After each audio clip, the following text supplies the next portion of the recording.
खेसारी लाल यादव के नए गाने का शूटिंग क्लिप वायरल। जी हाँ दोस्तों, बता दें आप सभी को खेसारी लाल यादव का नए गाने का क्लिप काफ़ी तेज़ी से वायरल हो रहा है, जो कि अखिलेश कश्यप जी का लिखा हुआ है। आप सब वीडियो चल चल चल चल चल साउंड बनेगा, हम लोग शुरू हो जाएंगे। साउंड शुरू होगा तब।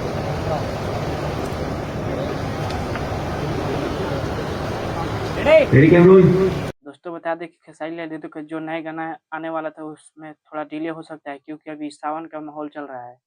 तो फिलहाल अभी 3 सोमवारी बीत चुका है, अभी लास्ट सोमवारी बचा हुआ है, जो कि अगले कुछ दिनों में है। और बीच में रक्षाबंधन भी है, उसको लेकर गाने में काफ़ी डिले हो सकता है।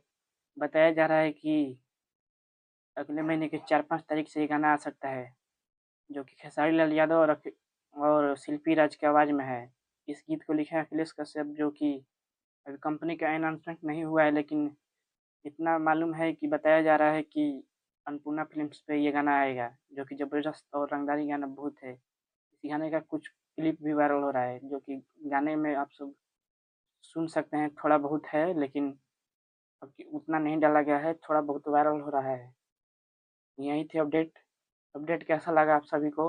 अगर नए हैं चैनल पे तो आप हमारे चैनल को सब्सक्राइब कर सकते हैं और फेसबुक पेज को फॉलो कर सकते हैं। जय हिंद, जय भोजपुरी।